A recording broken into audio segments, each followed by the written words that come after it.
memaparkan. Saya persilahkan Pak Budi.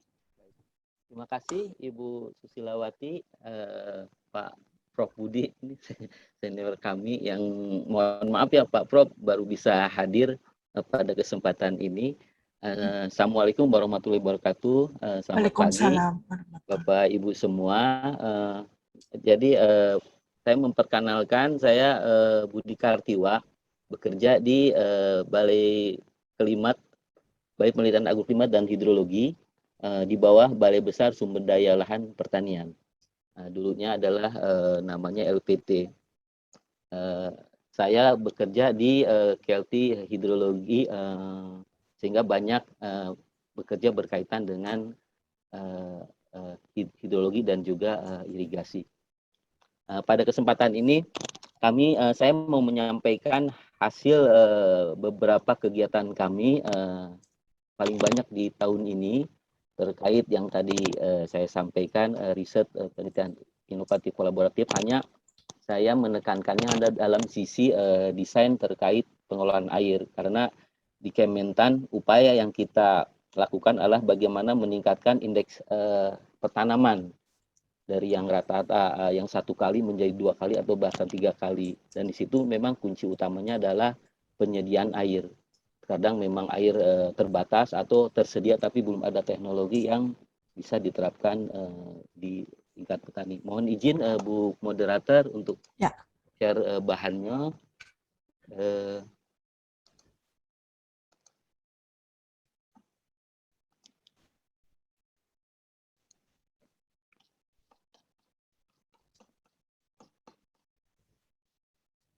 Jadi bahan ini kami beri judul SID atau Survei Investigasi Desain Pengelolaan Air dan Irigasi pada Tanah Sawah dan Lahan Kering. Sebetulnya pengertian SID ada di Kementerian PU atau terkait yang pekerjaan dengan teknik sipil ataupun infrastruktur. Jadi SID adalah proses survei yang dilakukan sebelum proses penyusunan desain suatu bangunan atau infrastruktur untuk mendapatkan kegiatan ini, untuk mendapatkan data, informasi ataupun kondisi bagi pembangunan pekerjaan konstruksi.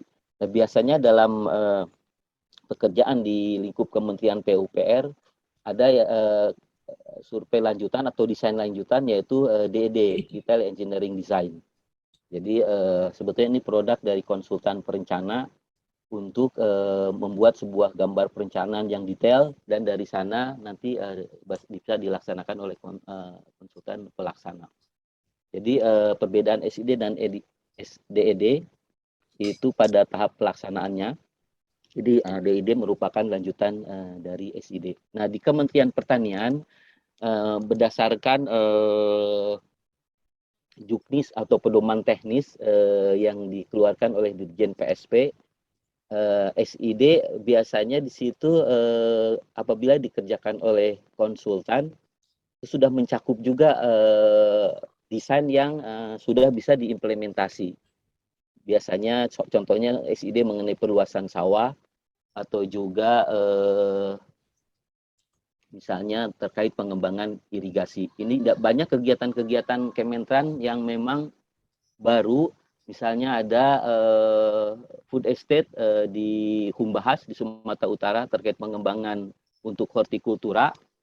Nah, itu diperlukan SID tapi langsung juga diimplementasi. Karena kalau mengikuti standar yang ada dengan adanya SID dan juga DED, pertama mungkin dari segi waktu dan juga mungkin dari segi pendanaan. Bahkan di Litbang kami waktu kegiatan di Humbahas mendapat tugas untuk menyusun SID sekaligus juga mengimplementasi di lapangan. Nah, jadi untuk terkait perencanaan dari SID versi Kementan kita sebut ada menyangkut tentang kompilasi usulan, kemudian juga ada identifikasi CPCL atau calon petani calon lahan. Karena apabila kita melakukan desain tapi tidak ada petaninya, banyak nanti implementasinya tidak akan berkesinambungan berkelanjutan.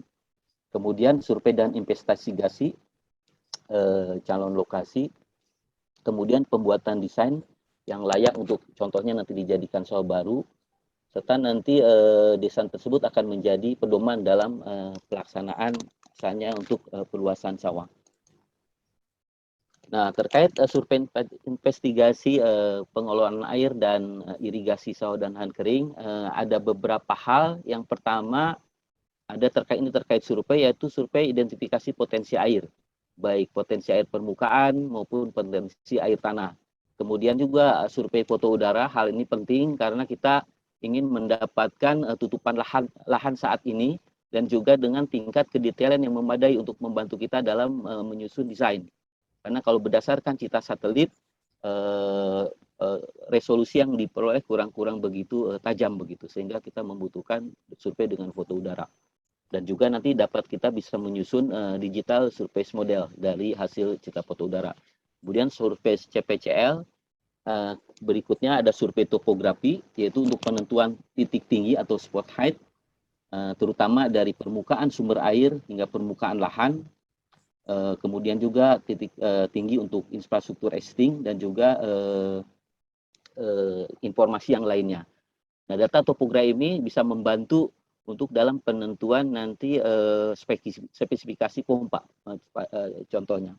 Kemudian juga karena terkait ini untuk pengembangan pertanian, perlu juga survei karakteristik lahan, baik menyangkut kesuburan, kemudian fisika tanah, dan lain sebagainya. Nah, ini beberapa mungkin bisa dikerjakan oleh tim lain di BBSDLP.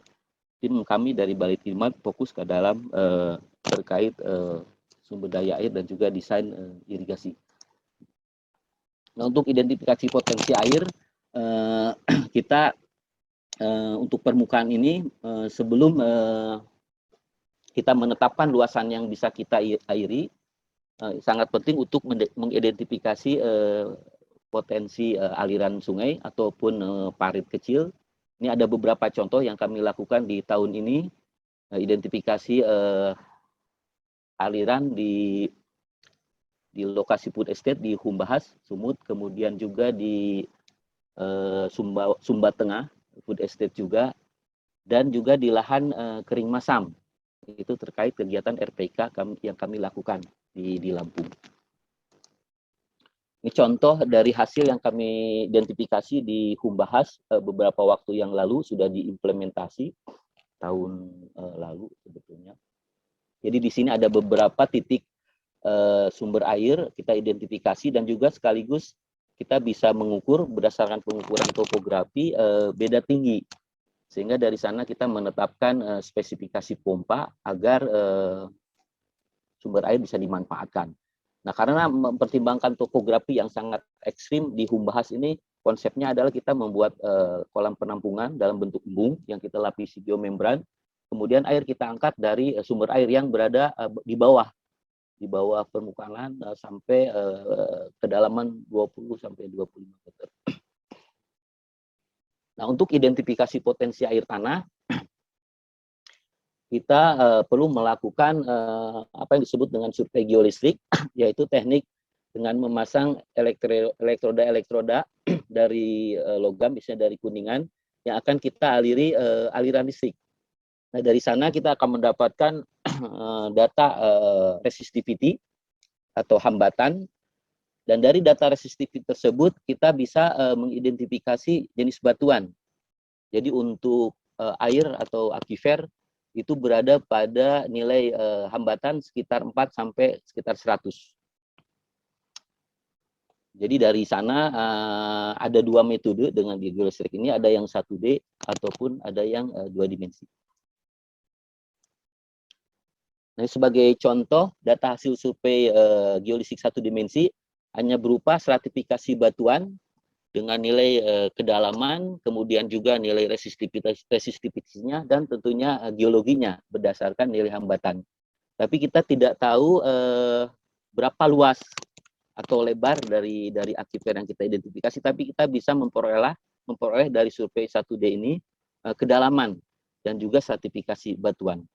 Nah, untuk survei geolistrik 2D, kita bisa memperoleh selain kedalaman juga lebar, sehingga rekomendasi untuk pengeboran akan lebih akurat karena kita bisa melihat pada posisi di elektroda berapa pengeboran bisa kita laksanakan. Di sini dalam contoh untuk aquifer itu yang berwarna biru hingga hijau, yang antara nilainya antara 4 hingga 100 ohm. Nah, kemarin kami di Lampung selain melakukan identifikasi dengan survei geolistik dengan 2D, kita mencoba juga mengidentifikasi potensi air dengan teknik water dowsing. Ini sebetulnya praktek mencari air dengan menggunakan tongkat bercabang atau tongkat logam atau pendulum untuk menentukan air bawah tanah, mineral ataupun batuan, bisa logam juga. Jadi ada alat yang namanya dowsing rod, biasanya terbuat dari kuningan atau juga dari kayu. Nah, memang percaya tidak percaya, saat itu kami kebetulan mendampingi seorang doser, jadi yang bisa mampu melakukan dowsing itu disebut doser. Itu dengan menggunakan dowsing rod, dia akan pada saat di titik air, kedua batang dowsing rod ini akan bersilangan begitu. Jadi saya menyaksikan sendiri memang saat kebetulan bapak ini doser ini pensiunan dari PU, dan dia dulu diajarkan oleh seorang ahli geologis dari Prancis. Jadi dari 150 orang muridnya hanya 1 katanya yang lulus. Jadi memang ada bakat-bakat tertentu. Saya sendiri juga mencoba membeli dowsing rod ini, tapi belum saya coba begitu apa saya punya kemampuan itu. Karena biasanya seperti contoh yang bapak ini katanya anaknya bisa menurun, punya kemampuan itu, tapi teman-teman lain tidak bisa. Jadi ada antara seperti hal gaib begitu. Tapi faktanya di Amerika pun memang di USGS dipelajari juga teknik dowsing. Dan sebetulnya dowsing ini bisa menentukan apa yang tidak bisa dilakukan oleh geolistrik, yaitu bisa menentukan alur aliran. Jadi aliran primer atau sekunder bisa dengan pendekatan dowsing ini. Tapi dowsing tidak bisa menentukan kedalaman batuan. Nah, sehingga dengan kombinasi ini akan peluang untuk mendapatkan potensi air yang besar bisa kita lakukan. Dan memang dari hasil dowsing yang kita lakukan di Lampung itu klop dengan hasil dari geolistrik.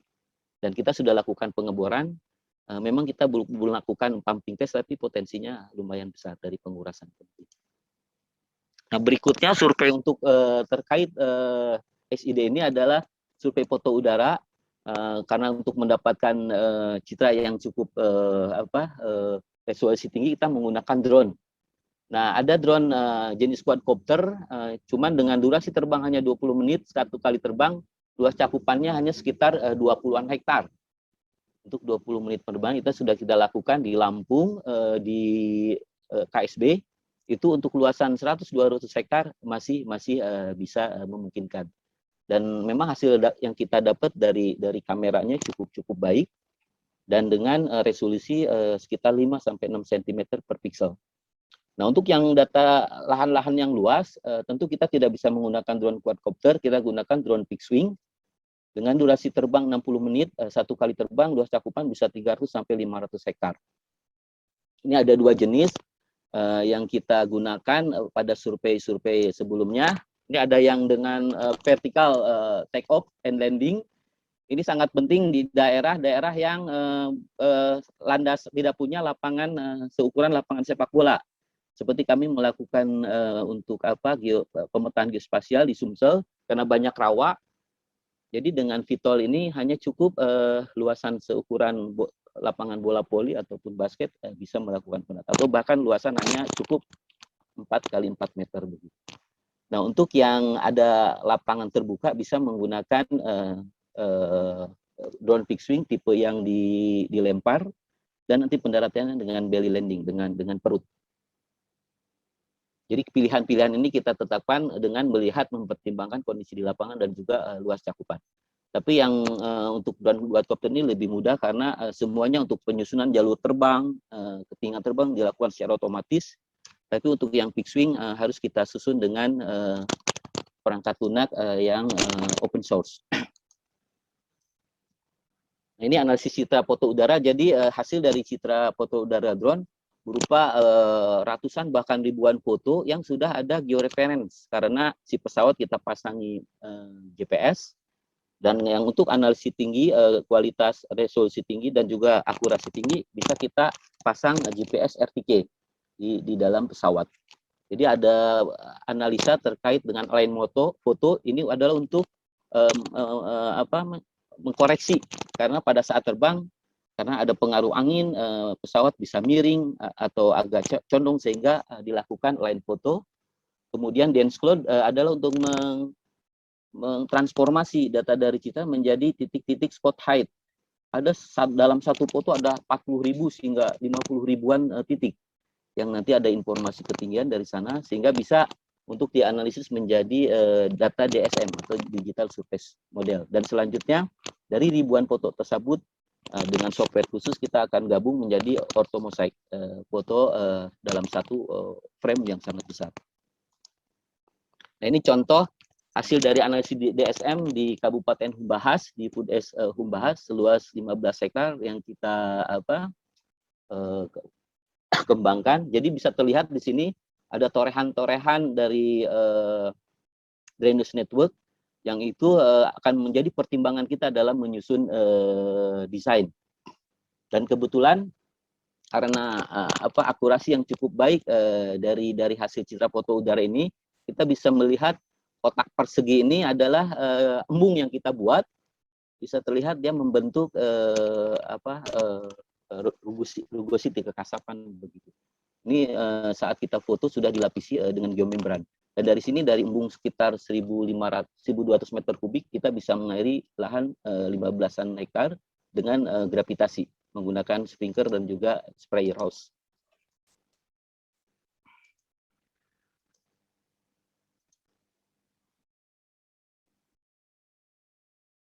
Nah, berikutnya survei CPCL ini sangat ditentukan dari hasil citra foto udara sehingga kita dengan mudah bisa mendelineasi petakan kepemilikan tanpa perlu kita ke lapangan. Nah, kemudian biasanya kita akan komunikasi dengan PPL dan kita berikan hasil citra foto udara ini, dia akan tahu posisi kepemilikan lahan masing-masing.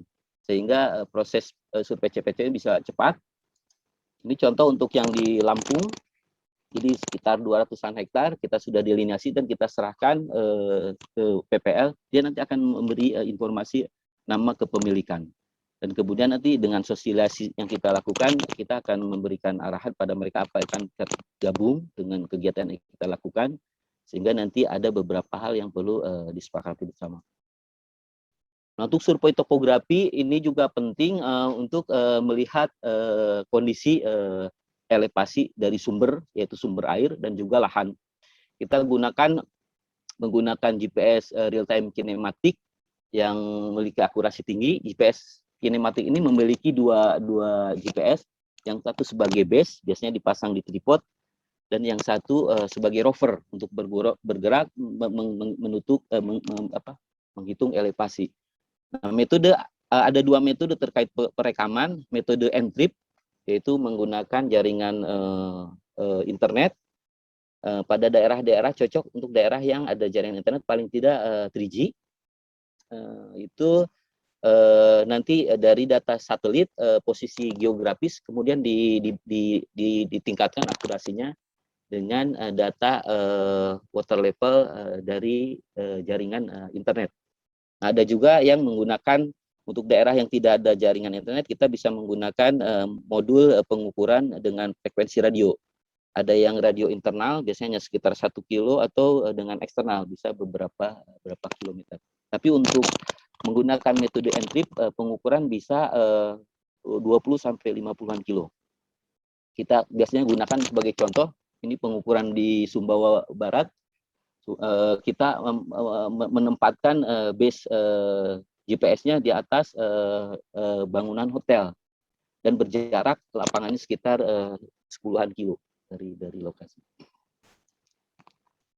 Nah, untuk kepentingan akurasi dan juga terintegrasi dengan data big data pengukuran GPS RTK kita harus diikatkan dengan CORS atau Continuously Operating Reference Station. Jadi data di Indonesia ada sekitar 187 stasiun KORS yang dibangun BIG, yaitu data berupa titik referensi yang di situ dipasang GPS geodetik yang dinyalakan 24 jam terus-menerus. Kita bisa mengakses data KORS itu setelah kita mendaftar ke akun BIG, dan nanti pada saat pengukuran dengan GPS RTK, kita akan ikat dulu. Biasanya kalau berdekatan hanya butuh 15 menit sudah terintegrasi, tapi kalau bisanya jaraknya jauh, bisa 1 jam hingga 1,5 jam untuk bisa dia terikat. Nah, setelah terikat, baru nanti dari base kita ukur ke rover dengan metode tadi disebutkan N-trip maupun metode dengan frekuensi radio. Nah, ini contoh dari hasil pengukuran menggunakan GPS RTK. Jadi dengan GPS ini kita tidak terkendala oleh medan yang berat. Kita bisa langsung mengukur beda antara posisi elevasi lahan dengan elevasi muka air dari sumber. Dan juga dalam survei topografi, survei foto udara, GPS RTK ini kita gunakan untuk mengukur titik ground control point atau GCP, di mana biasanya kita buat dari terpal berwarna yang cerah, sehingga nanti saat pesawat lewat akan terfoto, kita punya posisi pengukuran dari GPS RTK, ini akan bisa mengkoreksi kualitas citra foto yang dihasilkan. Nah, terkait tadi survei, ini analisis dan desain. Jadi analisis dan desain dalam SID pengelolaan air dan irigasi menyangkut 3 hal, terkait teknik eksploitasi, bagaimana mengeksploitasi sumber daya air, kemudian teknik distribusi, dan teknik penyiraman. Nah, untuk analisis desain teknologi eksploitasi sumber daya air, itu ada sumber air permukaan, biasanya adalah menyangkut infrastruktur pengambilan air, bisa bendung atau water intake, kemudian infrastruktur penampungan air, bisa embung, dan pemilihan spesifikasi pompa yang pas, bisa centrifugal pump atau axial pump, tergantung nanti kondisi beda tinggi. Dan terkait sumber air dari tanah, kita perlu desain infrastruktur pengambilan air berupa sumur dangkal atau sumur dalam, dan juga spesifikasi pompa. Biasanya pompa jenis submersib atau pompa celup, ataupun vertikal turbin pump, pompa turbin vertikal. Ini contoh desain yang kita buat di Humbahas pada pengembangan food estate untuk pengembangan bawang di sana. Jadi kita menyusun bangunan water intake untuk rumah pompa juga, dan kita juga menyusun geomembran, menyusun embung dengan dimensi 20x20 bagian bawah, 25x25 di atas, kita lapisi geomembran. Dan dengan pendekatan kami, alhamdulillah bangunan infrastruktur yang kita bangun sangat efisien dari segi harga, itu masih di bawah 50-an juta, udah termasuk penggalian dan juga pelapisan geomembran. Dan manfaatnya memang bisa mengairi tadi lahan sekitar 15 hektar untuk tanaman bawang. Nah, terkait pemilihan pompa, ini yang pompa dengan daya dorong sedang kita pilih di saat pengembangan kegiatan di Humbahas. Kita memperhatikan dari kurva kinerja pompa, kita butuh debit di 22 liter pada head sekitar 30 meter. Tapi contoh lain untuk di pengembangan irigasi di Lampung, karena menggunakan irigasi jaringan pipa, kita memerlukan pompa yang dorongan lebih tinggi, yang kita sebut sebagai pompa untuk pemadam kebakaran, fire pump. Itu bisa head daya dorong hingga 80 meter pada debit sekitar 6 liter per detik. Ini bisa menjalankan di gun sprinkler secara bersamaan. Nah, untuk sumur air tanah dalam, kita menggunakan pompa submersib karena memang spesifikasinya yang khusus untuk sumur air tanah dalam, atau bisa kita juga gunakan pompa vertikal turbin pump. Kelebihannya dari VTP ini, dia memang bisa menggunakan tenaga diesel maupun tenaga listrik. Ada kalau submersib hanya bisa dengan tenaga listrik. Kemudian juga dia tidak mudah tersumbat. Hanya berdasarkan pengalaman di beberapa negara yang sudah maju, sepertinya pendekatan dengan vertikal turbin pump ini sudah ditinggalkan karena tidak efisien, karena dia menggunakan shaft untuk memutar baling-baling yang kita tanam di sumur, tapi penggeraknya adalah di atas permukaan lahan. Terkait teknik distribusi irigasi, kita bisa ada dua pilihan, saluran terbuka atau open channel. Ini adalah pilihan yang kita bisa berikan untuk pertimbangan debit yang besar dan juga lahan yang relatif datar. Nah, untuk pengembangan ini biasanya untuk mendesain ini kita membutuhkan persamaan dari rumus Manning untuk menyusun dari lebar ataupun kedalaman dan juga kemiringan saluran yang akan kita buat. Saluran bisa jadi dari perosemen atau juga geomembran. Kami di Balik Klimat mengembangkan saluran dengan geomembran yang bisa kita susun seperti menyusun genteng dalam potongan 7 meter dan 1 meter. Dan kita akan coba terapkan di lahan sawah untuk saluran sepanjang 500 meter untuk percobaan. Nanti kita lihat respon dari masyarakat seperti apa. Nah, kemudian kalau untuk saluran tertutup atau pipeline sistem irigasi perpipaan, kita menggunakan persamaan Hazen-Williams, dan memang untuk irigasi pipa ini agak lebih rumit dibandingkan saluran terbuka, karena untuk saluran terbuka input 100 di dalam output bisa dipastikan 100 juga dengan asumsi tidak ada kebocoran asal lahannya miring. Tapi kalau di pipa input 100 belum tentu di outputnya 100. Itu tergantung banyak faktor, tergantung diameter pipa, kemudian panjang dan juga perbedaan elevasi. Ini contoh desain sistem distribusi pipa dengan mempertimbangkan spek pompa dan juga spek emitter atau sistem irigasi yang akan kita terapkan, apakah itu big gun sprinkler atau impact sprinkler ataupun drip. Jadi di sini kita bisa menghitung beberapa head loss, ada friction head loss, kemudian juga suction head loss, ada perbedaan tinggi, ada jumlah dari aksesoris pompa, elbow, kopoti, dan lain sebagainya. Itu sudah ada nilai kehilangan atau head loss-nya. Dari sana kita bisa menentukan berapa debit yang kita bisa hasilkan pada titik emitter atau sistem penyiraman. Nah, terkait teknik penyiraman, ada teknik irigasi submersi atau leb. Ini yang banyak digunakan pada saat musim hujan untuk lahan sawah.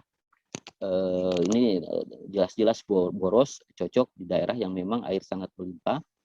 Tapi pada saat musim kemarau, kita bisa merekomendasikan teknik irigasi parit atau furrow irrigation. Dan selanjutnya kita juga pernah mencoba ini kerjasama dengan pengembangan perkebunan tebu di Bombana, PT John Dean, untuk membuat sistem irigasi yang mobile dari selang gulung yang kita lubangin. Dan kita bisa lakukan pengirigasi secara mobile untuk menghemat instalasi jaringan pipa. Nah, teknik penyiraman yang mungkin banyak berkembang saat ini, teknik irigasi menggunakan emitter. Jadi komponen irigasi yang bisa kita pasang dan memiliki karakteristik tertentu, baik debit maupun tekanan dan juga jangkauan. Jadi ada 3 jenis emitter, ada tipe tetes atau drip irigasi, atau tipe semprot atau sprayer irrigation. Ini biasanya cocok untuk sprayer irrigation untuk tanaman buah-buahan, karena dia bisa mengirigasi satu sprayer untuk satu pokok tanaman. Kalau drip untuk sayuran dan untuk curah hujan tipe sprinkler itu adalah irigasi yang memiliki debit kapasitas tinggi. Ini beberapa contoh emitter dengan berbagai karakteristiknya, baik karakteristik tekanan maupun kapasitasnya. Nah, dari kapasitas ini kita bisa menentukan desain terkait komoditas yang kita kembangkan dan juga debit yang tersedia dari sumber air setelah didorong oleh pompa dan memasuki sistem jaringan pipa. Nah, ini ada hal yang menarik terkait teknik penyiraman di masyarakat beberapa daerah yang sering mengalami kekeringan. Ada dikenal teknik penyiraman manual atau kocor. Jadi teknik irigasinya adalah tanaman diberi minum satu-satu. Dan ini memang luar biasa hemat. Contoh di Blora, di Grobogan, itu satu tanaman hanya diairi setiap 200 ml setiap 10 hari. Satu tanaman jagung. Dengan teknik seperti itu, dengan embung kapasitas 1000 meter kubik bisa mengairi sampai 10 hektar. Nah, ini kalau dengan konsep irigasi konvensional, mungkin dari satu embung ukuran 1000 meter kubik hanya cukup untuk sekitar 1 hektar atau 0,6 hektar. Itu berdasarkan kebutuhan menurut kebutuhan optimal dari FAO. Nah, di Bali Timot kami mengembangkan alat untuk teknik kocor ini karena yang dijual di pasaran tidak menggunakan alat ukur, sehingga dosis diberikan berdasarkan feeling dari petani. Dan juga kita kembangkan yang beroda, dan sekarang ada yang kita kembangkan menggunakan selang gulung yang sudah kita terapkan di Humbahas, di pengembangan bawang. Jadi teknik irigasi yang kita sebut Tirta Horti itu bisa menghemat dari segi penyediaan pipa, karena dari menggunakan selang gulung yang bisa digulung dan irigasi menggunakan irigasi sprayer. Ini sebetulnya kelebihan dari teknik kocor tadi. Dengan konsep konvensional, dengan jarak tanam 40 kali 7 cm, contohnya, air diberikan pada luasan 40 kali 70. Tapi untuk irigasi kocor, air diberikan hanya pada sekitar area perakaran. Sehingga ada perbedaan mungkin sampai hanya 10% atau 15% dari lahan yang diirigasi menggunakan teknik kocor dibanding yang teknik konvensional. Itu mungkin bisa diterapkan untuk memang daerah yang irigasi air terbatas, dan memang dengan teknik kocor ini petani masih bisa menghasilkan produksi dari gandum. Nah, ini contoh desain yang kita terapkan di lahan kering masam. Jadi ada luas 200 hektar. Ini beberapa warna ini kita membuat beberapa blocking. Jadi ada blok yang diairi dari sumur air tanah dalam menggunakan 2 bigan sprinkler dengan luas sekitar 16 hektar, kemudian sisanya yang sekitar ada 50 hektar kita airi dengan pompa bertekanan tinggi dengan pompa pemadam kebakaran tadi, ada 3 unit, 4 unit yang memanfaatkan air dari sungai. Jadi sungai ini akan kita bendung sehingga membentuk long storage. Ada 3 long storage dengan kapasitas 4.000 meter kubik yang kita gunakan dengan pompa sentrifuga untuk mengairi luasan melalui pipa dan nanti keluar dalam bentuk outlet irigasi.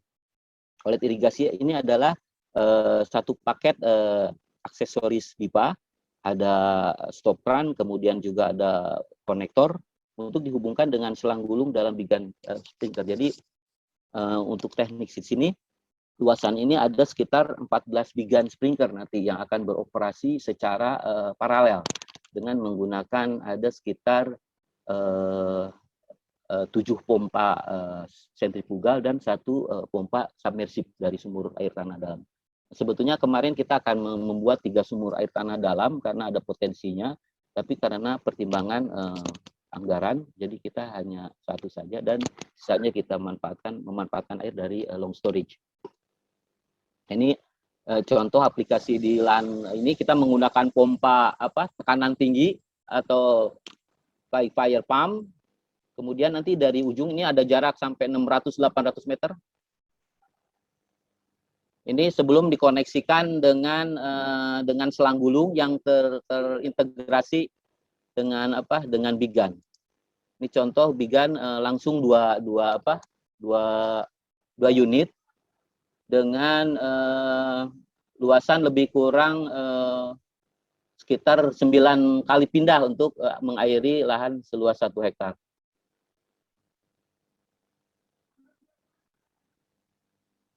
Jadi ada lebih kurang 30 meter untuk dua bigan sprinkler.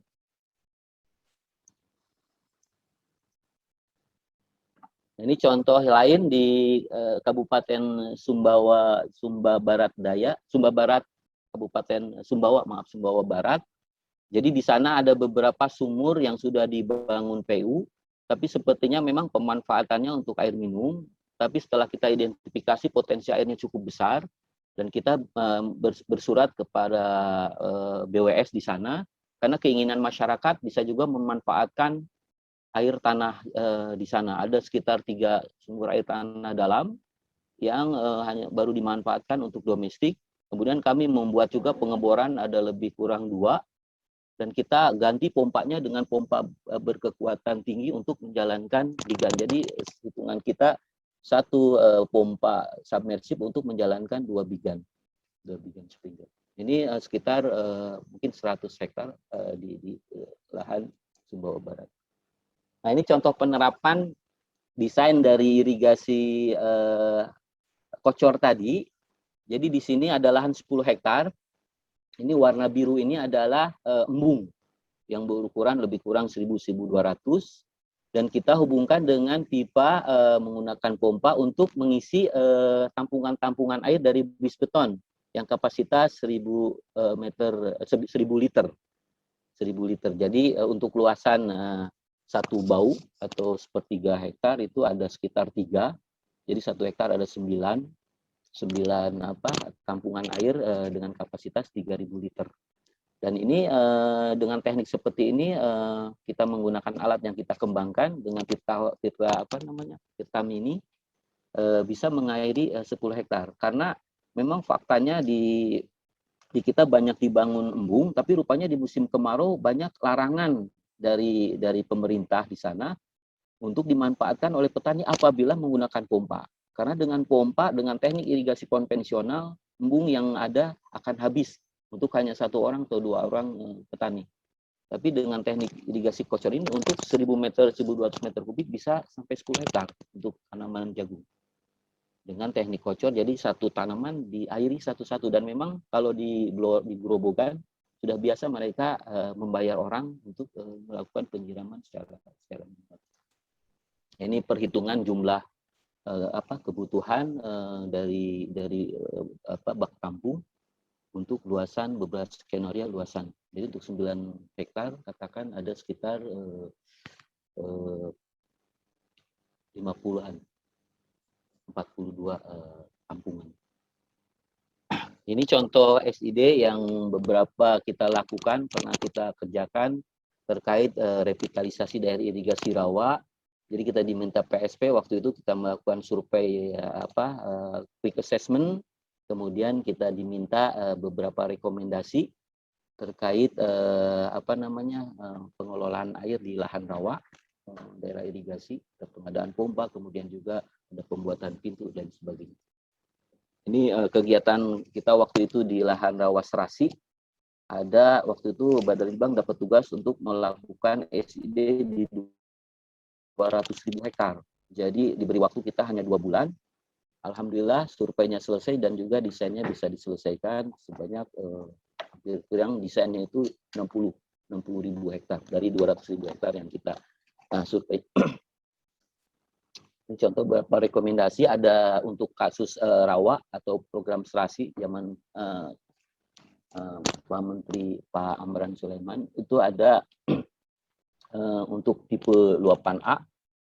Kemudian tipe luapan B, ini sudah mulai ada penggunaan pompa low lead, yaitu pompa yang dari tipe aksial yang mampu mengangkat air dengan debit besar, tapi head yang cukup rendah.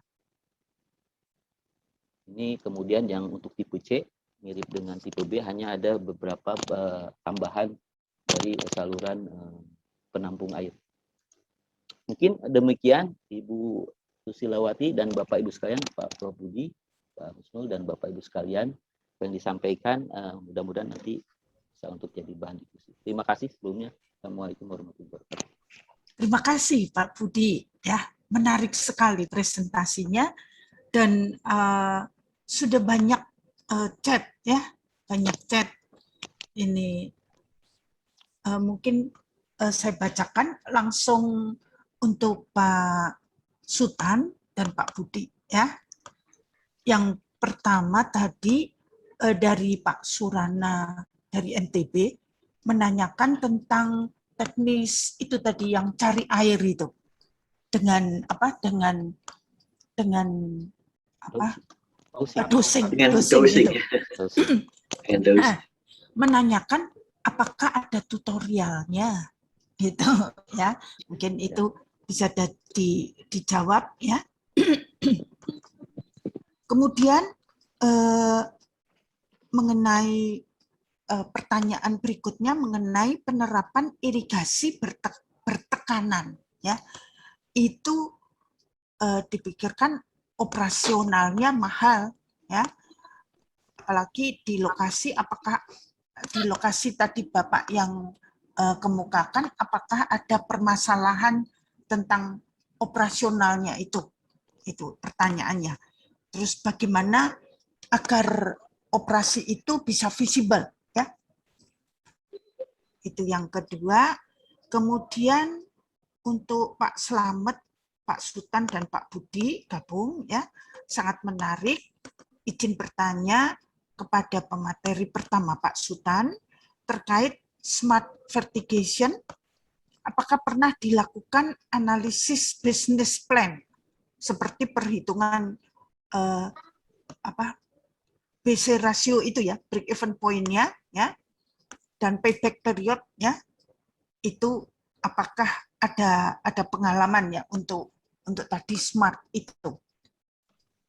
Kemudian Mas, sudah baru itu ya, kan cukup modalnya besar. Apakah break even point-nya itu untuk berapa lama, jangka lama, ya? Terima kasih. Persilahkan Pak Slamet atau Pak Sultan dulu, kemudian Pak Budi. Ya, silahkan.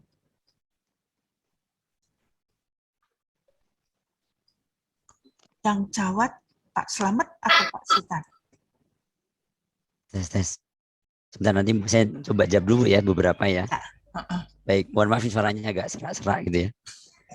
Jadi memang tadi yang dicontohkan oleh Saudara Sultan tadi kan memang adalah kita ada proyek kebetulan dengan Bank Indonesia dan juga ada dengan Agrisusio. Jadi memang ini memang bukan dengan petani biasa, tapi memang suatu memang perusahaan yang memang spesifik, Bu. Jadi memang dengan komunitasnya itu jahe merah untuk tanaman obat begitu, dan memang dari sisi marketingnya itu jadi bagus memang. Jadi off takernya sudah ada. Jadi sekaligus juga mitra kami juga sekaligus off taker dari produk yang diterima tadi ya. Terkait dengan investasi itu kami dari tim memang masih menghitung karena saya lagi running juga. Tapi dari informasi dari mitra kami sih memang yang dengan jahe merah tadi itu mungkin dengan 1-2 kali musim panen dia sudah balik modal itu, Bu. Karena kebetulan memang komoditasnya ya. Iya, jadi memang terkait dengan tadi ya smart vertigation gitu ya, masuk juga ketika kita kembangkan untuk yang lain juga saya kira memang komoditas itu menjadi penting gitu. Jadi kalau kita tanam misalkan untuk komoditas misalkan yang memang tadi misalkan dulu pernah nyoba juga di Bandung ya, di Garut itu ada juga dengan ada cabai, ada bawang merah begitu. Tapi memang nanti terkendalanya di harga juga di akhirnya. Ya, mungkin nanti ketika dia tanamannya mungkin kita hemat di airnya gitu ya, tanamannya bagus ya, tapi di harganya tidak terjaga, itu nanti juga nanti akan berpengaruh secara ekonominya. Gitu. Nah, ketika kita jalan dengan yang jahe merah ini, ya info dari mitra kami sih memang kebetulan karena memang dia cukup besar ya, mitranya langsung dia deal dengan perusahaan-perusahaan biofarmaka, memang jadinya secara ekonomi dia cukup stabil di pasca panennya. Nah, dari situ dia info dari sana sih memang dengan 1-2 kali panen mungkin mereka sudah bisa balik modal begitu. Tapi kami hitungan detailnya sih kami belum sampai keluar angkanya sampai, karena beberapa proyek lagi jalan, Bu. Jadi memang itu baru beberapa yang memang ada tadi kan ada beberapa pesantren, ada juga beberapa yang mitra di luar itu yang memang kita lagi coba running, dan juga kita akan analisis ke sana, tapi belum sampai keluar angka persisnya, Bu. Tapi baru gambaran kasarnya untuk yang jahe merah tadi itu sih mungkin sekitar 2 kali panen sudah balik modal itu dari info dari mereka gitu. Karena itu, ada komoditi khusus ya, komoditinya, Bu, komoditinya khusus dan juga memang marketingnya di channelnya sudah bagus gitu. Saya ingat di daerah Flores itu banyak tanaman jahe merah, jahe segala macam itu ya. Hanya memang masih konvensional. Itu daerah sekitar Ende itu, saya pernah tanya kalau mereka panen sampai banyak itu, satu karung besar itu dikasih begitu. Kenapa dikasih? Ya nggak ada yang beli begitu. Iya, Bu, memang di pasarnya itu ya masalah memang jadinya. Kenapa kok nggak tanam lagi? Dia kalau tanam jahe monyet tidak makan. Jadi di sana punya kendala hamanya tuh hama monyet. Jadi kalau dia tanaman jagung atau apa tidak bisa panen karena dimakan monyet. Itu. Jadi itu pernah saya mengalami gitu ya. Iya, Bu. Tapi memang kalau untuk komoditi khusus memang bisa kembali modal cepat karena ini menyangkut medisin ya, obat ya, apalagi di masa pandemi seperti ini ya. Iya. Terima kasih. Mungkin Pak Budi bisa menambahkan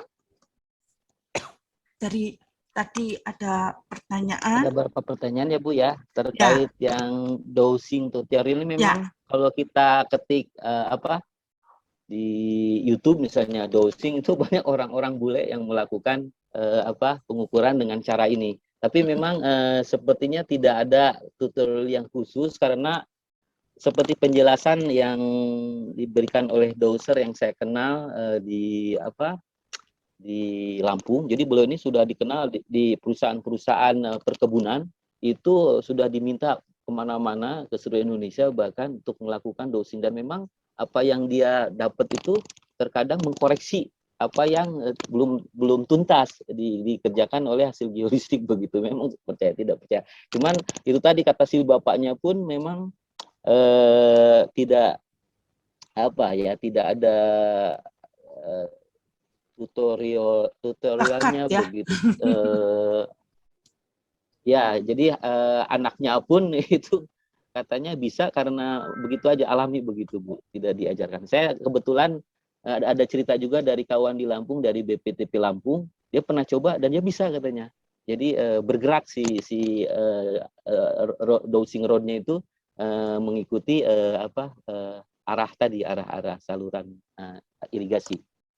Mungkin sebaiknya dicoba saja Bapak atau Ibu yang tertarik. Itu kita bisa beli juga di Tokopedia misalnya dosing rodnya hanya berapa ya 200-an ribu gitu bisa dicoba. Kemudian berikutnya yang kedua ya Bu ya dari Pak Han kalau tidak salah mengenai visibility-nya ya. Kita memang baru mulai tahun ini Pak musim kemarau walaupun sekarang mungkin tidak ada kemarau yang jelas. Pak Han kita baru mau coba karena baru selesai instalasinya itu beberapa minggu yang lalu baik di Lampung maupun di Sumbawa Barat Daya, Sumbawa Barat itu baru kita akan dapat nanti datanya. Memang perhitungan kita sih untuk efisiensinya menggunakan tenaga listrik. Tapi faktanya walaupun PLN tahun ini ada program namanya listrik untuk untuk pertanian. Jadi dia memberikan ada seperti kemudahan dan juga diskon begitu untuk program listrik untuk pertanian untuk pompa-pompa irigasi Bu. Bahkan kalau di Ngawi atau di daerah Pantura itu di Jawa Timur banyak sekali sekarang yang petani-petani menggunakan itu. Nah itu kita tidak bisa terapkan karena di beberapa lokasi seperti di Lampung instalasi PLN-nya belum memadai. Jadi kalau mau pasang agak terlalu jauh harus pengadaan trafo dan itu dibebankan kepada konsumen. Karena hitungan PLN kalau dia hitungannya sudah banyak masuk dalam analisis bisnis mereka akan bangunkan begitu. Nah, sehingga upaya ini sementara tertunda jadi tadi di keterbatasan dana karena untuk listrik perlu tiang, perlu kabel dan juga perlu penambahan daya. Itu memang jauh lebih efisien. Investnya ya betul Bu. Jadi sementara ini kita mau lihat nanti hasil dari lapang. Memang yang kita kembangkan ini karena kecil tadi ya, jadi hanya beberapa hektar sehingga nanti mungkin pengelolaannya lebih mudah. Jadi kita bagi beberapa blok irigasi tadi, tidak terpusat satu pompa. Tapi yang jelas hasil nanti ini baru kita dapat setelah mulai kita menggunakan sumber irigasi yang kita implementasi. Nah kemudian yang satu lagi mengenai sudah ya mungkin ya Bu. Sudah. Jadi sudah, gitu. Ya, saya harap bisa menjawab dengan baik. Tapi belum ada pertanyaan lagi ya. Ini tadi sudah, kemudian peralatan skema ini. Ada pertanyaan yang cukup rinci ya. Iya nih Bu. Pak Saya baca di chat juga Pak nih Bu. Ya. Ya, mungkin bisa dijawab Pak Slamet ya. Baik. Terima kasih, ini kawan lama saya ini satu kelas, Bu. Ya, ini Pak Hanhan ini teman saya sekelas ya, ini bimbingannya Pak Budi ini. Jadi yang pertama terkait dengan kondisi lingkungan ya, jadi memang tadi terkait dengan elektronik yang gitu, memang akan sangat terpengaruh dengan kondisi terutama RH gitu ya. Nah, memang kita sampai sekarang alat yang kita kembangin itu belum ada sampai standarisasi di aplikasinya, Bu. Belum SNI atau belum ada begitu ya. Jadi memang kita belum ke arah ke sana. Tapi memang secara umum kalau kita mengembangkan SIM elektronik ya kita memang sebisa mungkin yang tadi ya misalnya ada disebutkan situ ada IP rate 67 gitu ya, itu memang sesuatu yang memang standar agar nanti tidak terpengaruh dengan tadi ya ada yang bocor, ada yang merembes atau mungkin pengaruh dari kelembapan. Ya, jadi mungkin nanti tapi memang terkait dengan desainnya alat juga agak berbeda ya. Jadi memang ada beberapa alat yang memang kita desain memang dia berinteraksi langsung dengan luar ya. Contoh misalkan sensor suhu dan RH itu kita memang ada sengaja khusus kita buat desain memang udara dari luar itu kita tarik gitu dengan menggunakan kipas begitu sehingga yang suhu yang terbaca itu bukan suhu dari alat kita yang kepanasan gitu. Jadi memang adalah suhu udara real yang kita tarik, kita lewatkan ke sensornya. Jadi mungkin nanti di desainnya kita perlu custom gitu ya. Nanti bagian mana yang kita memang sengaja untuk tadi agar tujuan membaca suhu dan RH-nya dengan baik, tapi juga di sisi yang lain tidak terlalu terpengaruh dengan kelembapan. Karena begitu lembab nanti kan dia jadi keraton dan lain-lain, nanti durability-nya jadi rendah, Bu, begitu. Jadi mungkin nanti itu jadi kami terus masih mengarah ke sana untuk penyempurnaan terkait dengan modelnya begitu. Nah, terus terkait dengan LoRa ini memang salah satu yang lagi ngetren sekarang ya, karena bandwidth-nya kecil tapi jangkauannya luas gitu.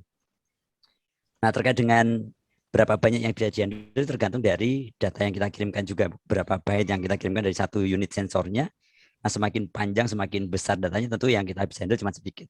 Tapi sebagai gambar misalkan di literatur kan nyatakan misalkan kalau 10 byte itu bisa sampai 1500 ya 1500-an note gitu ya, alat itu kita bisa baca kalau cuma ngirimnya cuma 10 byte. Tapi begitu nanti datanya makin panjang ya jumlahnya makin kecil.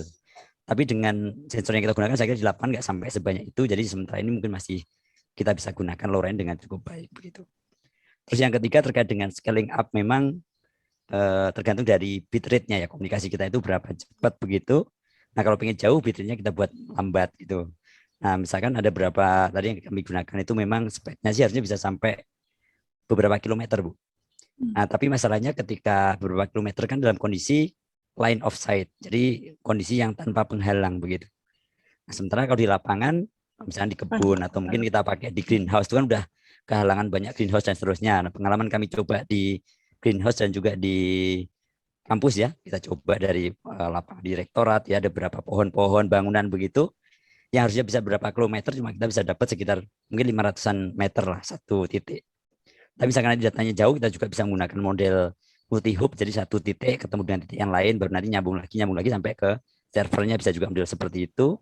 Dan yang lain adalah kita perlu explore juga terkait dengan penggunaan mungkin antena gitu untuk penguatan sinyalnya. Nah, mungkin kita bisa tingkatkan jangkauan dari gateway dari LoRa ini. Kira-kira begitu, Bu. Mudah-mudahan menjawab. Ya, terima kasih.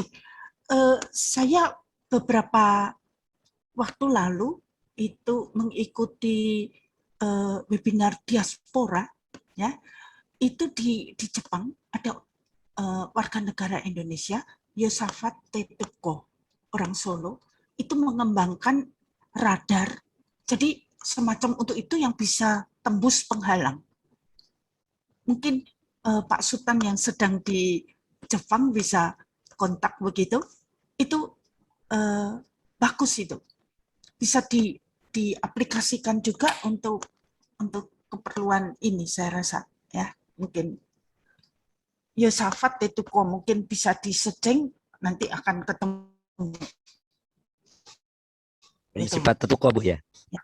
Ya, Yosafat Tetuko. Itu diaspora ya. Kemarin itu dia muncul di Unhas kalau nggak salah, seminar di Unhas. Gitu. Jadi bisa diaplikasikan ke pertanian juga yang mungkin akan menambah ini ya. Kalau kita masih ada hambatan-hambatan bisa terpecahkan gitu ya. Baik, terima kasih. Apakah masih ada ya? Sepertinya tidak ada. Mungkin kalau tidak ada, saya kembalikan ke siapa ya? Mbak Riana kah? Mbak Riani, ya, Mbak Riani atau tadi ini Mas siapa tadi? Apakah masih Mas? Bukan. Mbak Riani, coba saya kembalikan. Terima kasih ya. Terima kasih untuk Pak Slamet dan Pak Budi. Ya. Ya, baik. Terima kasih banyak Ibu Susilawati atas kesediaannya untuk memandu acara pada hari ini, memandu diskusi. Selanjutnya kita persilakan kepada Prof. Budi Indra Setiawan untuk memberikan masukan atau pandangan untuk kita semua agar lebih mungkin lebih tercerahkan. Silakan Prof. Budi Indra. Saya kasih kesempatan ke Pak Prof. Bustomi aja dulu lah. Ini senior kita nih. Ada Pak Waluyo juga. Kalau Slamet, Pak Budi Kartiwa kan udah sering ketemu dengan saya. Ada Pak Eko juga tuh. Ada Pak Eko juga tuh, ya. Pak Berti, Prof. Berti, silahkan. Pak Bustomi lah ya. Ini tadi ada pekerjaan di Lampung kan ya Pak Budi itu. Lampung Selatan, Pak. Jangan-jangan nggak ketok pintu dulu Pak Bustomi itu. Lampung. Masih mute Pak, Pak Budi masih mute, Pak Bustomi masih mute. Iya, Pak. Pak Bustomi masih mute. Lampung Selatannya di mana Pak Budi?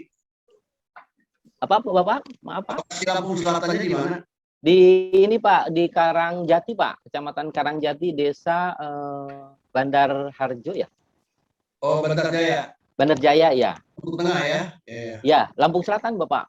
Oh, Lampung Selatan. Oh, Lampung Selatan maksudnya ya. Selatan Karangjati. ya, Bandar Jaya. Ya, Jati Agung, Pak. Kecamatan Jati Agung. Jati Agung ya? Ya, Jati Agung. Baik, Jati Agung ya.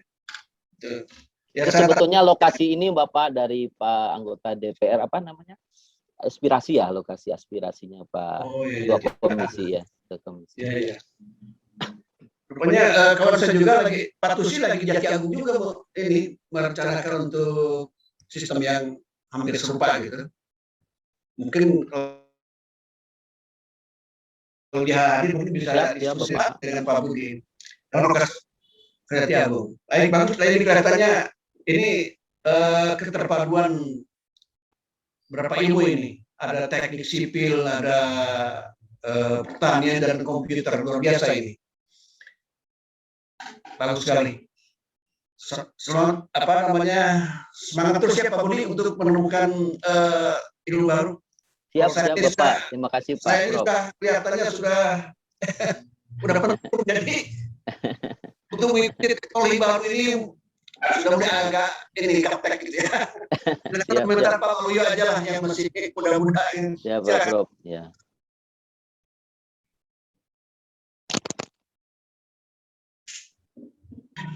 Baik, mungkin Assalamualaikum warahmatullahi wabarakatuh. Mohon izin. Waalaikumsalam. Assalamualaikum warahmatullahi wabarakatuh. Ya, Baik, pertama-tama tentu kita bersyukurlah pada hari ini kita bisa berdiskusi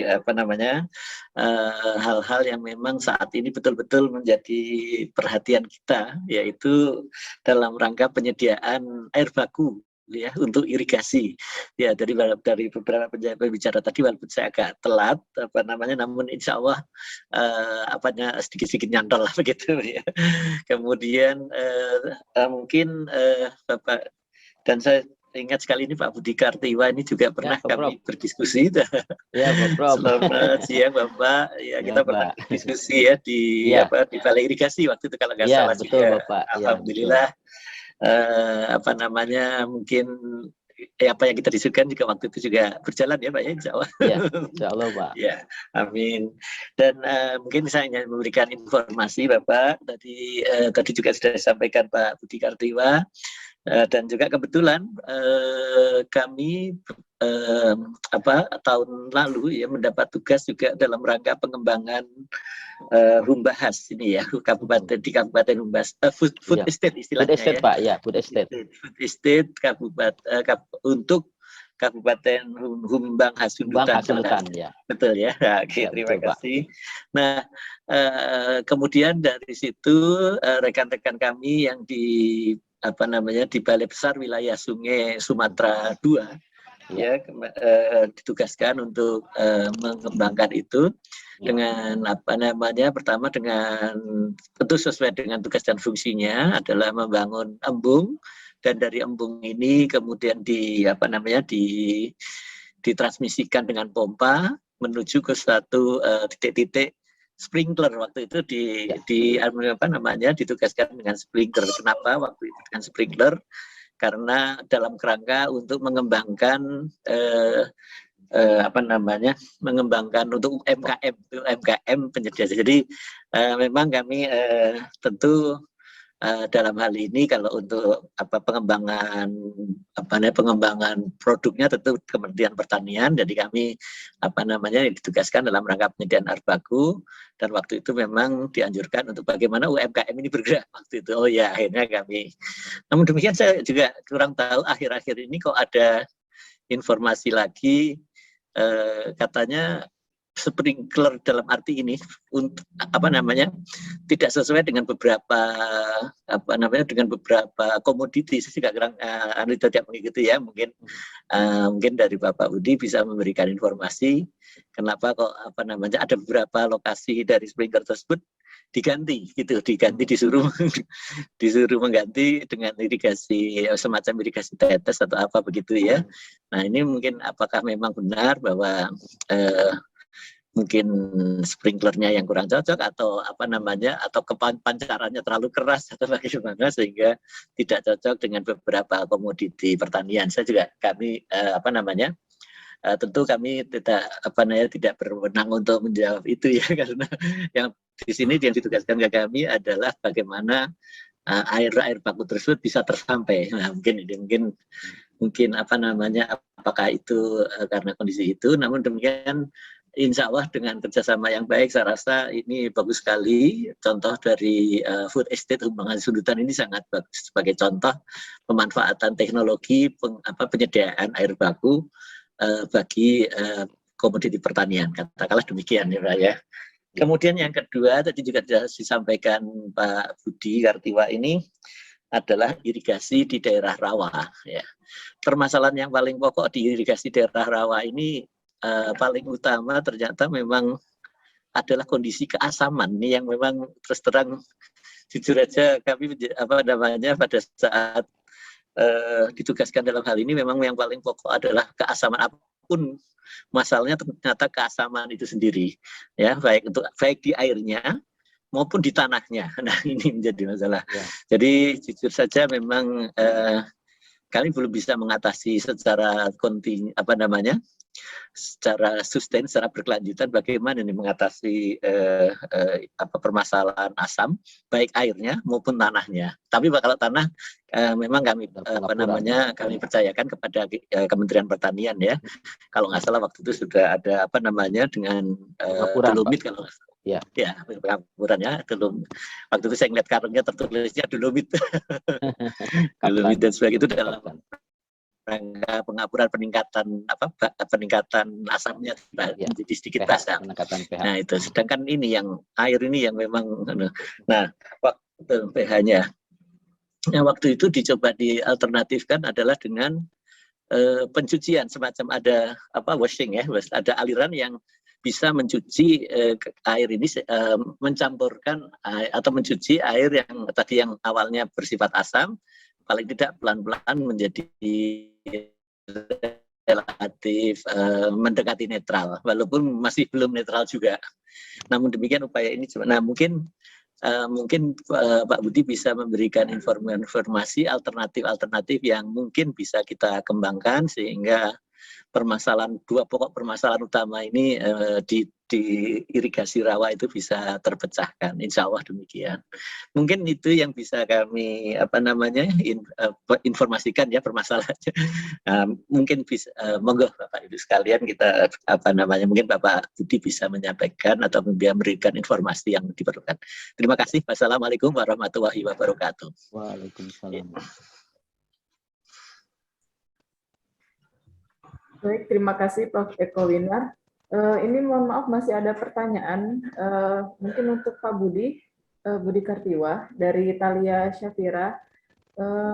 Izin bertanya, untuk elevasi saluran irigasi existing pasang surut, ternyata di lapangan mempunyai data elevasi yang datar dari setiap STA-nya. Apakah untuk perhitungan normalisasi saluran tetap harus mempertimbangkan kemiringan rencana? Terima kasih Pak Budi. Mungkin bisa ditanggapi. Baik. Ya, terima kasih. Mungkin yang pertama menanggapi dari apa yang disampaikan Profesor Eko. Jadi terkait humbang hasudutan, Pak. Jadi waktu itu kami mendapat tugas dari hortikultura, Pak ya, untuk mengelola Demfam. Yang kami kelola itu hanya 15 hektar, Pak. Oh. Ya, hanya 15 hektar. Makanya sejak awal kami sudah melakukan survei dan kami sendiri yang waktu itu membuat infrastrukturnya, Pak. Dengan keterbatasan dana yang ada di kami karena harus tanam 15 hektar itu, karena itu mulai dari penataan lahan sampai penyiapan irigasi. Jadi memang, tapi sempat juga bertemu waktu dengan tim dari BWS, Pak. Cuman memang kami lebih duluan sudah bergerak. Tadi sudah kita jelaskan bahwa saat itu memang kita hanya menangani yang 15 hektar itu. Nah, kemudian dengan berjalannya waktu, kami intens juga dengan dari PU terkait untuk kita memberikan info ini, Pak, outlet irigasi, Pak. Karena penataan lahan kan dari sisi kami, jadi dari penataan lahan itu setelah kita tata dengan kemiringan, kita membuat petakan-petakan ukurannya demikian, arah lerengnya, kita tetapkan titik outlet, Pak, harus ada di situ titik outlet. Nah, itu yang kita share ke teman-teman dari BWS untuk nanti bisa disediakan titik air itu, Pak. Ya, jadi seperti itu mekanismenya. Cuman perkembangan terakhir, Pak, sepertinya keputusan dari Menko Invest sepertinya diserahkan ke provinsi sekarang, Pak. Jadi kegiatan di sana ya, bahkan dari dari Dirjen Horti sendiri sudah menyediakan anggaran untuk yang 200, Pak, 200 hektar. Dan itu mau dikembangkan untuk bawang merah, bawang putih dan juga kentang.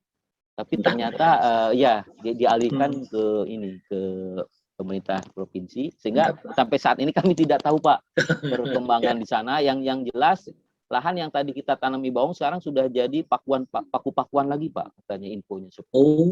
Ya sudah terbengkalai karena memang lama lagi, Pak ya. Terbengkalai lagi, Pak, kembali ke kondisi awal. Jadi sangat sayang sekali ya dari investasi besar dan juga memang Agustus kemarin bahkan sampai saat panen itu mereka kewalahan, Pak, petani itu. Dari 15 hektar itu berapa ton bawang dan juga bawang merah dan kentang. Bingung mereka menjualnya ya. Begitu, Pak, kondisinya. Nah, kemudian baik, Pak Eko. Yang kedua dengan kemasaman, saya sebetulnya kurang begitu paham nih, Pak, mengenai kualitas air, tapi dari informasi teman-teman di Balitra dari Lubang, itu sebenarnya kunci supaya dia tidak masam, walaupun dia masam, air asal bergerak, Pak. Intinya asal mengalir ya. Walaupun dia tinggi, tidak akan terlalu berpengaruh terhadap tanaman. Asal dia mengalir, tidak diam. Mengalir ya, Pak ya. Walaupun pH-nya rendah, Pak. Nah, kalau untuk di tanah kan mudah kita memberikan dengan dolomit atau kaftan. Air ini intinya harus mengalir walaupun dia masam. Mungkin demikian, Pak Prof. Eko.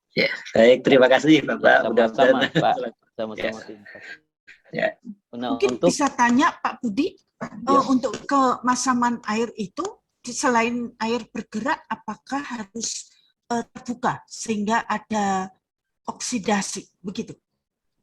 Tidak. Dibuka apanya? Mohon maaf, Ibu. Salurannya ya. Dengan saluran terbuka mungkin ya, Bu ya. Berhubungan dengan udara. Kan memang dalam hal di rawa semuanya saluran open channel, Bu. Ya. Dan biasanya ada kesalahan dari beberapa pemilik kebun biasanya ya, kebun sawit atau apapun, itu yang di daerah banyak mengandung pirit itu mereka banyak membuat saluran-saluran kecil, Bu. Katanya untuk menurunkan muka air, tapi itu justru malah nanti membuka kotak Pandora karena tanah pirit yang tersimpan di tanah jadi terbuka, itu yang banyak sampai mati tanamannya. Gagal ini di kebun-kebun sawit ya. Jadi ada pemahaman yang salah. Jadi kan kuncinya kalau itu sudah pirit, jangan membuat galian dalam. Tanahnya banyak mengandung pirit. Dan itu harus mengalir tadi, Prof. Eko. Ya mungkin salah satu ditutup, air dialirkan, jadi nanti masuk, dia langsung kebuang ke satu arah begitu. Oke. Jangan bolak-balik, itu yang repot Jangan bolak-balik ya, Pak, ya. ya, itu yang membuat jadi tetap ya. akumulasi, terjadi akumulasi pH. Ya, mungkin pada tempat-tempat tertentu mungkin juga diperlukan semacam ini ya, semacam kayak cek valve apa namanya, katup-katup yang dimana air itu tidak bisa balik ya. Nah, sepertinya ada bantuan pompa sepertinya Pak Eko. Jadi Nah, nanti di hulunya ditutup, pompa diambil dari arah dari balik tanggul supaya air mengalir ke arah satu arah saja. Jadi agak terjadi pergerakan begitu, walaupun tanahnya tanah masam tapi asal bergerak. Oh iya, oke. Baik, terima kasih. Sama Pak. Mohon izin Bu Susilawati, yang tadi dari Bu Talia ya Bu ya, ada pertanyaan. Jadi memang intinya sih permasalahan di beberapa mungkin daerah irigasi rawa yang dibangun oleh Kementerian PU karena sudah lama banyak memang terjadi pendangkalan ya, sehingga mungkin kapasitas air sehingga berkurang terutama di sekunder. Jadi saat musim kemarau tidak cukup air dan pengenceran lebih cepat, peningkatan kemasaman lebih mudah terjadi karena volume tampungannya lebih kecil ya. Lebih kecil ya. Jadi sebetulnya di lahan rawa ataupun lahan-lahan yang tergenang tetap ada kemiringan Bu Talia ya. Jadi itu bisa terjadi karena itu tadi ada kelongsoran atau ada pergerakan kapal-kapal kecil menyebabkan ada variasi slope begitu, ada perubahan slope, apalagi sudah dibangun sejak lama begitu. Nah, makanya studi-studi dalam dalam optimalisasi lahan salah satunya mungkin untuk perhitungan ini bisa cross section atau slope dari saluran yang sudah dibangun begitu, untuk melihat pertama kemampuan kapasitas simpanan dan juga tadi kemiringan tadi. Sehingga bisa terjadi lahan-lahan tergenang itu karena itu sudah ada perubahan slope dan ada penyempitan sehingga air banyak tergenang. Mungkin demikian. Terima kasih. Ya, terima kasih. Ya, terima kasih Pak Budi Kartiwa. Ini ada satu lagi dari Ibu Infatu Juliana. Untuk wilayah yang tidak ada sumber air, bagaimana solusi penyediaan air yang sangat optimal, mengingat penggunaan sumur bor tidak dianjurkan karena dapat merusak lingkungan. Ya. Tanggapannya mungkin dari terima kasih. Ya, baik Ibu Riani. Saya pernah ke Taiwan begitu ya, waktu itu untuk belajar mengenai konsep panen air, water harvesting. Memang luar biasa di sana itu. Jadi di Taiwan itu kan punya iklim ekstrim dibanding di Indonesia. Jadi saat musim hujan dia mungkin saat debit tinggi itu saat terjadi siklon. Jadi luar biasa curah hujannya, tapi di luar itu di musim kemarau tidak ada air sama sekali. Dan pemerintahnya melarang penggunaan air tanah di sana. Karena terutama di jalur-jalur kereta api atau kendaraan umum gitu untuk mencegah penurunan. Tapi mereka bangun infrastruktur yang memang mega begitu, Bu. Baik itu embung di sana itu dibangun oleh mereka minimum 10 hektar ukurannya. Dan banyak dalam luasan 100 hektar bisa beberapa embung, dalam 1000 hektar bisa banyak. Dan semua embung di Taiwan itu terkoneksi. Jadi secara mengikuti ini toposekuen dan juga ada bendung yang membendung sungai besar dan isinya pasir itu kalau sungai-sungai di sana dangkal airnya, sehingga memang konstruksinya luar biasa karena memang mereka kan depisanya tinggi. Nah itu nanti dialirkan ke embung-embung dari bendung besar itu, sehingga embung selalu terairi air, dan mereka satu embung itu hitungannya 1:10. Jadi 1 hektar embung untuk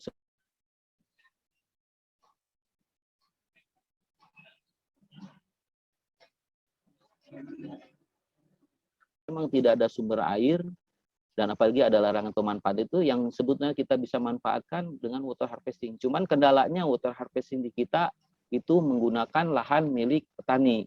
Biasanya petani menolak begitu. Nah, alternatifnya mungkin bisa menerapkan long storage seperti yang dibangun banyak di Merauke. Itu kan istilah long storage itu dari sana. Mulai adanya bangunan-bangunan memanjang, jadi saluran penyimpan air, tapi dia memanjang, jadi tidak memakan. Atau bisa juga seperti yang kami di Lampung, kita membuat long storage itu di alur saluran kecil, parit kecil, tapi airnya mengalir terus, sehingga kita buat itu dengan 3 embung bisa menampung 4.500 meter kubik. Itu lumayan besar untuk embung, sangat memakan lahan, tapi kita memanfaatkan long storage bisa tidak mengganggu lahan petani begitu. Mungkin alternatifnya seperti itu. Saya kira memang kalau untuk daerah eksim begitu, kita harapannya ke water harvesting, kita membuat tampungan-tampungan seperti itu. Mungkin juga tanamannya harus ya itu harus yang memang konsumsi air sedikit, jangan padi. Terus juga bisa menerapkan irigasi super hemat yang dilakukan seperti petani di Grobogan, yang memberi tanaman itu satu tanaman 200 mili saja, 10 hari sekali. Dikasih minum satu-satu itu bisa, Pak. Ternyata bisa menghemat dan bisa luas. Sangat hemat ya, Pak. Hemat, Pak. Itu waktu kita presentasi dengan pihak Taiwan, kaget mereka. Ini benar-benar super hemat gitu. Tapi super memang hemat. Terjadi, Pak, banyak petani-petani di Grobogan yang menerapkan. Iya, memang daerah kocor ya. Daerah sulit air. Sulit air, betul Pak Eko.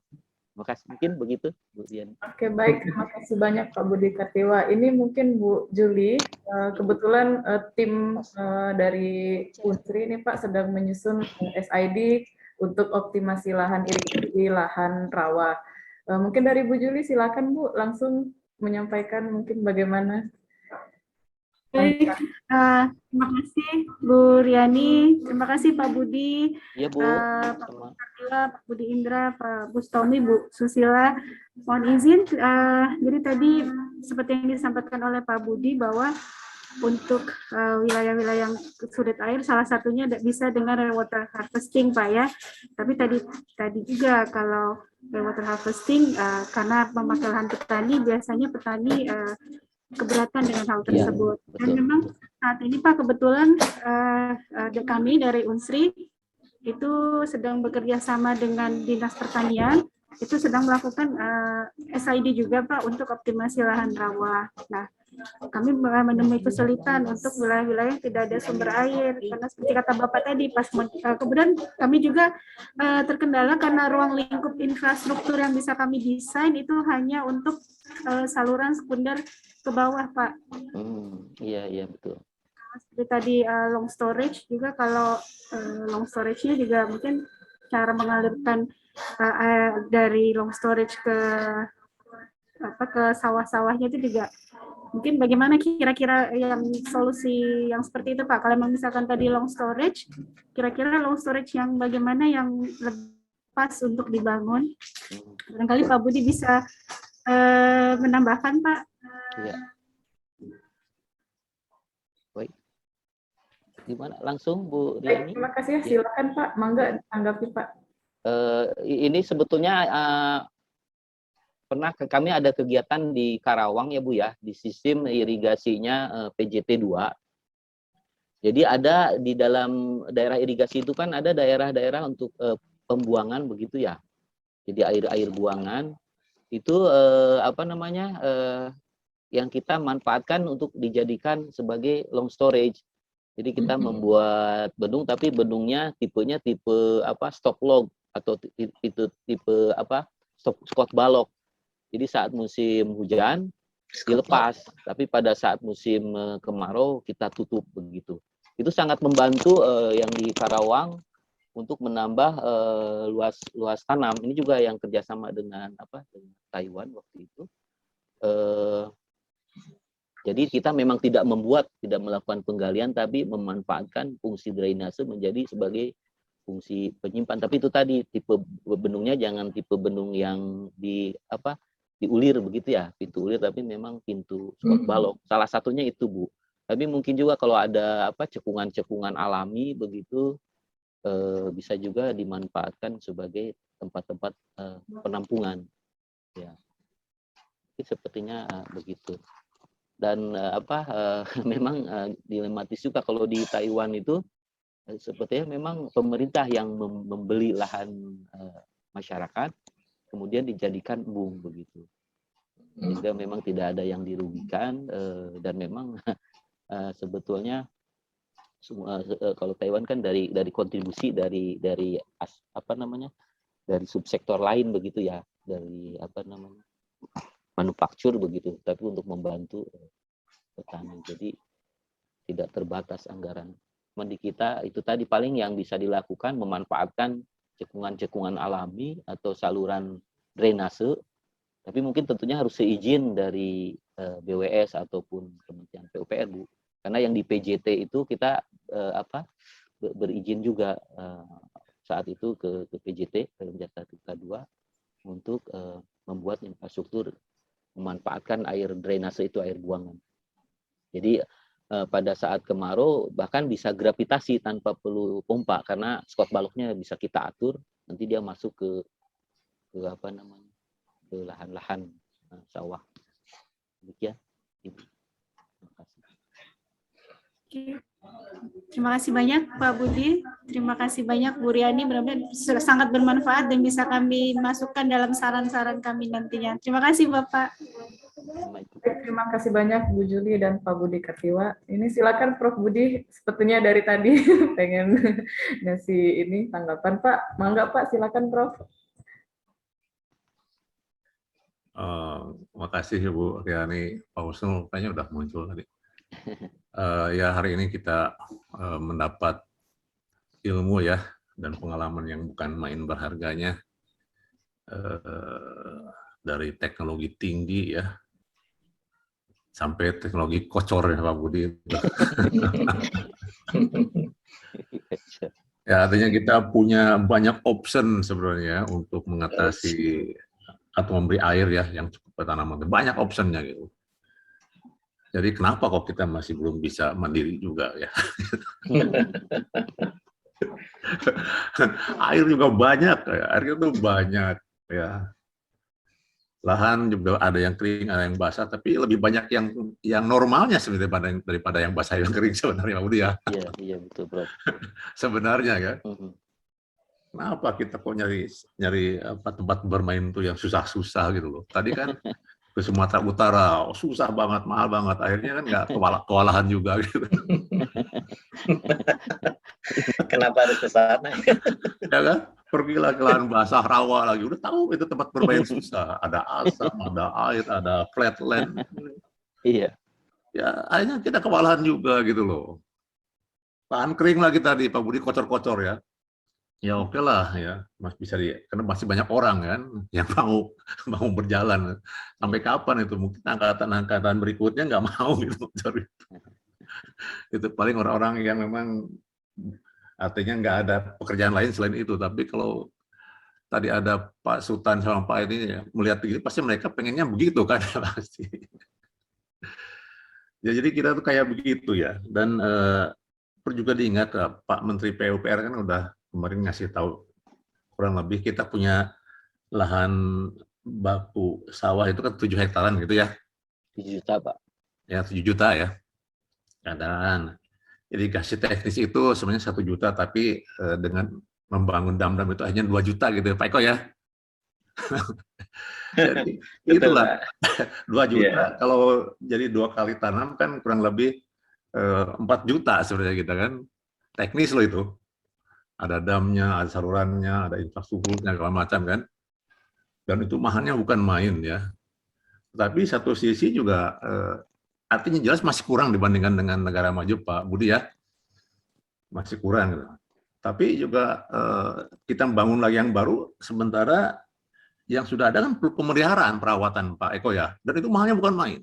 Betul Pak, perlu pemeliharaan, perlu operasi dan pemeliharaan. Betul. Ya, jadi kita tuh nggak bakal bisa lah ya mencapai 100% ya semuanya dari teknis, nggak mungkin bisa.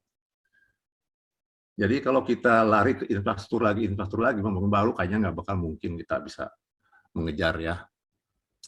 Sementara tadi kan ada pekerjaan optimalisasi, akhirnya keluarnya kan SID dan DED lagi, berarti membangun lagi infrastruktur.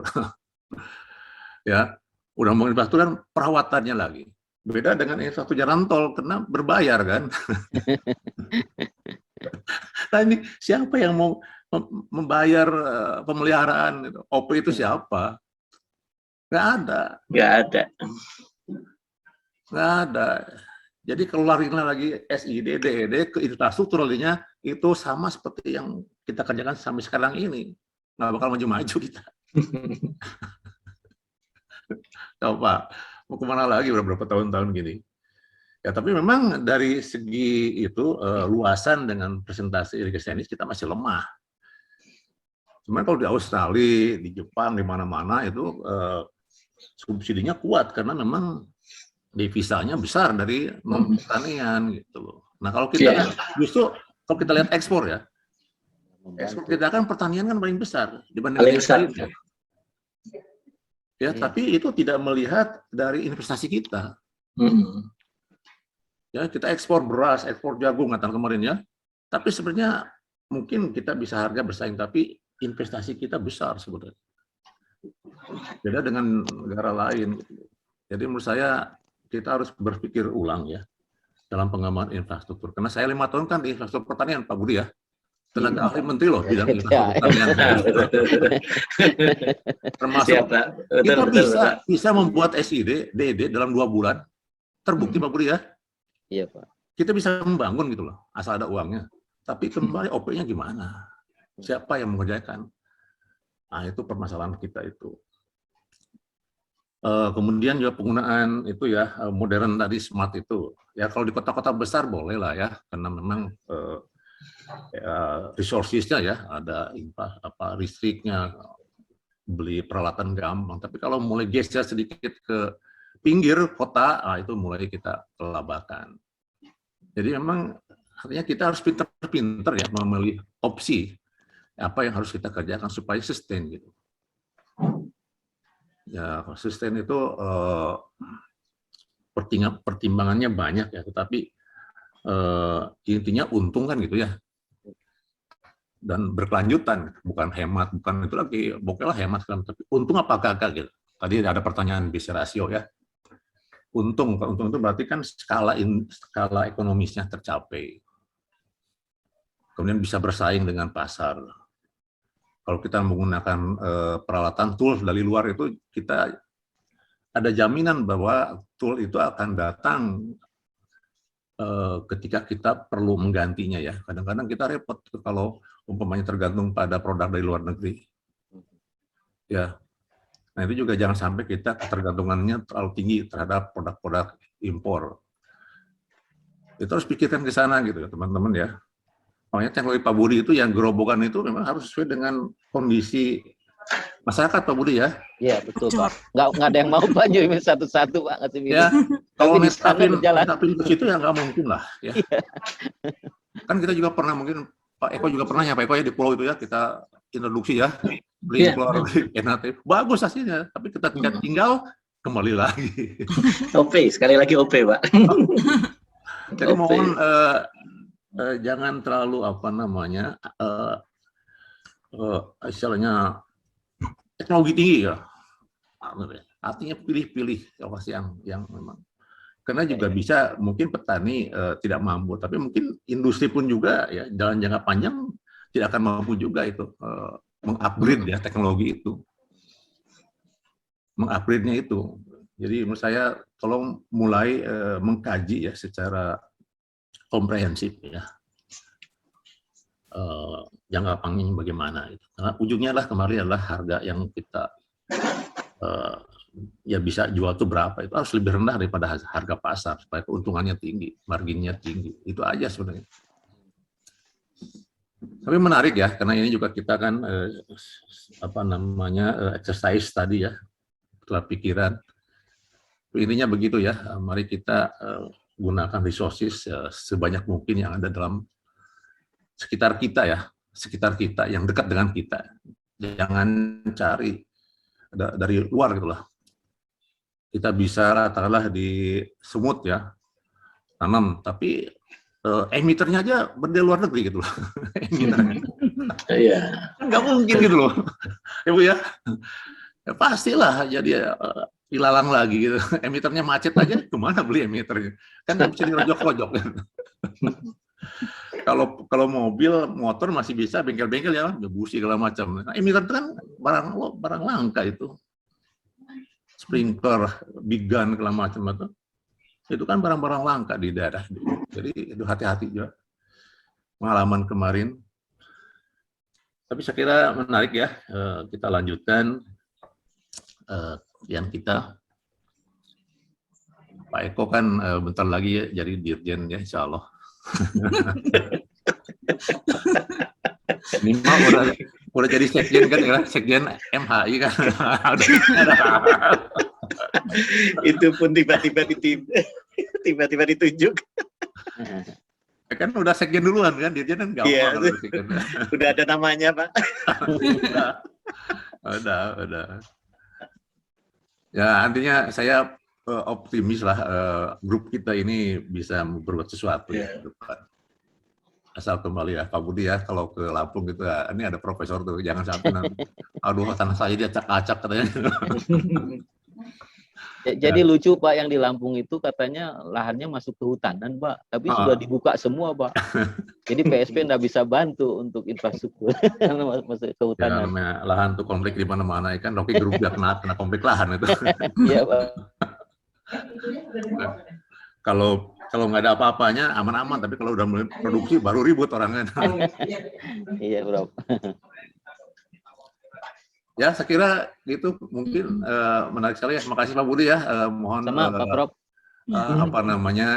Aktif di sini karena Bapak banyak pengalamannya. Tadi juga karena Bapak simpen bertahun-tahun, jadi banyak sekali itu. Kami juga pengennya lebih detail, ada satu detail kan. Tapi kan Bapak ingin semuanya nih. Jadi masih banyak lagi yang Pak Budi harus sampaikan detailnya itu ya. Masing-masing lah. Kocor aja boleh, kocor aja mungkin Pak Budi kocor aja gitu. Karena kita inginnya Pak Budi ya bukan hanya sekedar berapa milimeter ya per coran 7 hari itu ya, 10 hari itu, tapi juga kita ingin lihat katakanlah produktivitas airnya berapa ya kilogram per itunya kan. Iya. Itu yang water footprint-nya berapa evapotranspirasinya supaya ada juga knowledge-nya gitu ya. Nah, itu kan banyak yang bisa disampaikan Pak Budi itu. Jadi kalau setahun ke depan Pak Budi aja cukup sebenarnya gitu. Yang detailnya gitu. Tambah Pak Eko lagi nih, wah udah mantap. Biar jangan diangkat. Ya, terima kasih. Kembali Terima kasih Pak. Bu Susi juga terima kasih Bu Susi ya. Ya, terima kasih. Mohon juga partisipasinya lebih lanjut anak-anak atau anak-anak didiknya Pak Bu Susi ya. Silakan Bu Riani. Ya, terima kasih banyak Prof. Budi. Saya kembalikan ke Pak Husnul ini. Pak Husnul bisa online. Pak, silakan Pak. Halo. Ya. Iya. Suara saya kedengeran nggak? Kedengeran ya? Kedengeran Pak Husnul. Oke, baik. Terima kasih. Mohon maaf ini masih di lapangan, masih di. Terima kasih banyak Pak Budi Kartiwa, Pak Slamet Udodo, Pak Sultan, dan Bu Sisilawati ya sudah bersedia moderatori interaktif mengisi acara hari ini. Makasih juga banyak komentar-komentarnya, pertanyaan-pertanyaan dari Bapak Ibu sekalian yang mungkin tidak bisa saya sebutkan satu persatu. Kita sudah lewat lumayan banyak nih ya, 47 menit ya. Kita sudah lewat 17 menit dari agenda kita. Mohon maaf.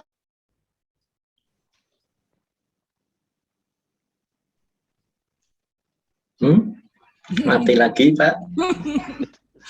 HP laptopnya mungkin kehabisan. Suaranya habis.